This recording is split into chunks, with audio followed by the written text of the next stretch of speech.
Kept fighting no matter how big the lead got. Trying to get a jump ball. Ball knocked.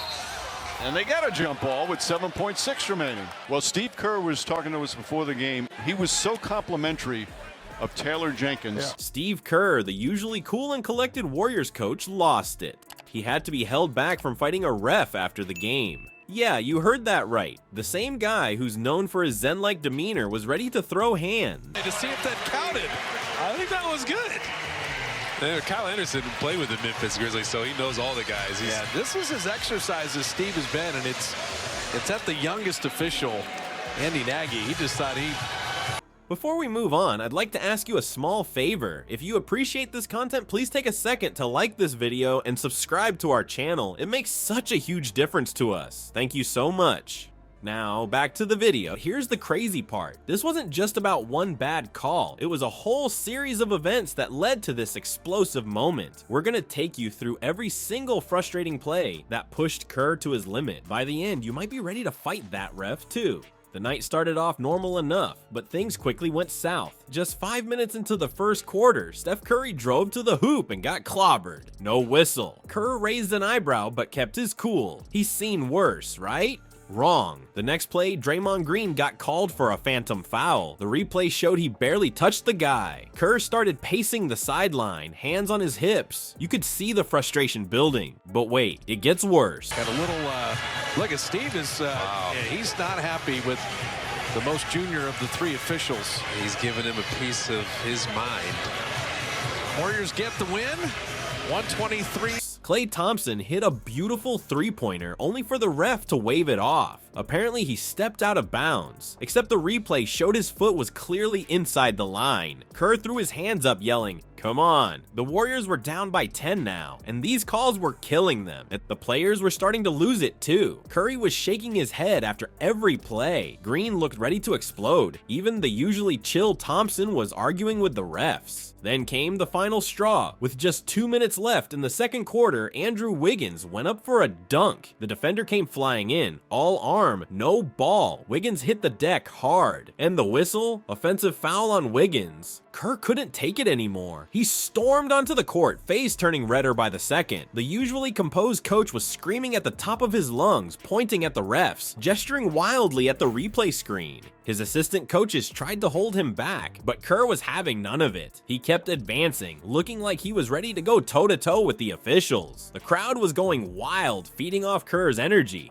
But you know what's crazier? This wasn't even a halftime yet. The night was far from over, and Kerr's legendary meltdown? That was still to come. Remember how I said Kerr's legendary meltdown was still to come? Well, you won't believe what happened next. As the third quarter started, Kerr exploded in a way that left everyone in the arena speechless. Picture this, Kerr, face as red as a tomato, storming onto the court like a man possessed. He wasn't just yelling anymore. He was clapping his hands, punching the air, and screaming at the top of his lungs. The refs. They were getting an earful of Kerr's frustration. The Warriors players looked shocked. They'd seen their coach fired up before, but this was something else. Steph Curry's eyes were wide, watching Kerr go off. Draymond Green, usually the hothead, was actually trying to calm Kerr down. Can you believe it? But Kerr wasn't backing off. He kept advancing towards the officials, looking like he was ready to go toe-to-toe with them. That's when Mike Brown, Kerr's assistant coach, had to step in. He physically grabbed Kerr, holding him back from the refs. Kerr was so fired up, he was struggling against Brown's grip.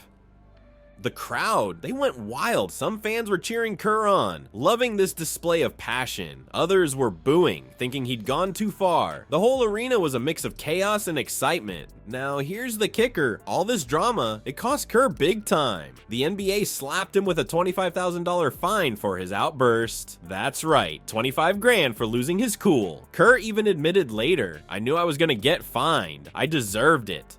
But was it fair? Well, it's actually pretty standard for coach meltdowns like this. The NBA doesn't mess around when it comes to coaches confronting refs. And get this, it wasn't even Kerr's first fine of the season. Looks like our calm and collected coach might have a bit of a temper after all. You'd think after all that, Kerr would be done, right? Wrong. He wasn't finished yet. What he said after the game, that's a whole other story. And trust me, you're gonna want to hear this. Think Kerr cooled off by the time he faced the press. Think again, his post-game comments were so hot they could have fried an egg. But get this, one specific phrase he used. It might just change how NBA games are called forever. So there's Kerr, still red-faced and breathing hard, facing a room full of reporters. Everyone's waiting to hear what he's gonna say about those crazy calls, but Kerr, he pulls a total Brady. Instead of blasting the refs like we all expected, he goes, "I'm going to choose not to speak on the officiating."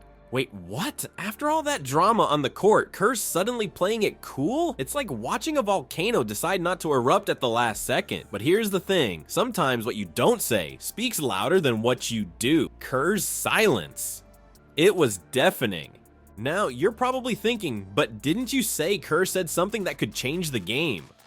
Well, here's where it gets interesting. After the cameras stopped rolling, Kerr had a chat with NBA VP Kiki Vandeweghe. He apologized to referee Spooner through Vandeweghe and even said he'd talk to Spooner directly next time they meet. That's huge. A coach admitting he messed up.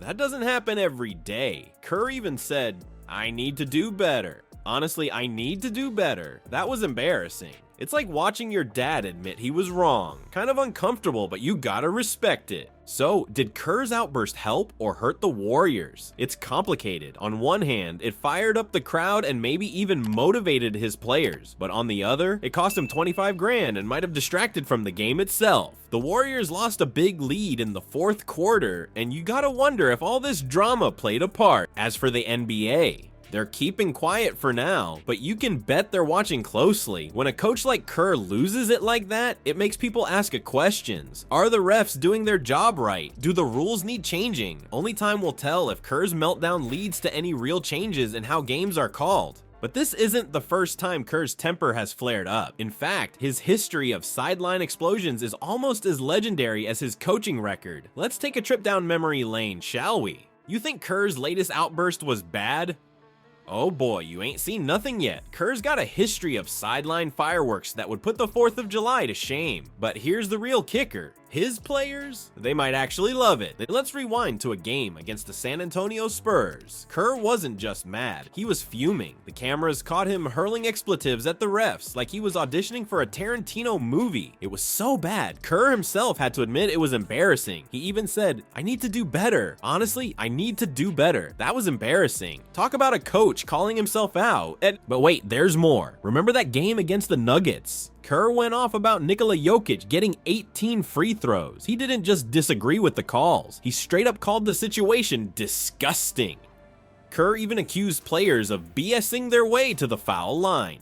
Can you imagine being a ref and hearing that? Yikes. Now, you might be thinking, is Kerr the only coach who loses it like this? Not even close. The NBA's got a whole roster of coaches who could blow their top at any moment. But Kerr, he's in a league of his own when it comes to sideline explosions. Here's the thing though, Kerr's passion. It's like a double-edged sword. On one hand, it fires up his players. They know their coach has their back. But on the other hand, sometimes it's just too much. Even Draymond Green, yeah, that Draymond Green, has said they need to watch how players respond to Kerr's intensity. When Draymond's telling you to calm down, you know it's serious. But here's what's really wild. Kerr's starting to realize he needs to chill out a bit. He's talked about being more mindful of his language and actions. It's like he's finally noticing all those cameras in the arena. Better late than never, right? So, what does all this mean for Kerr and the Warriors? Is this fiery coach gonna keep bringing the heat, or is he about to enter his zen phase? Only time will tell, but one thing's for sure.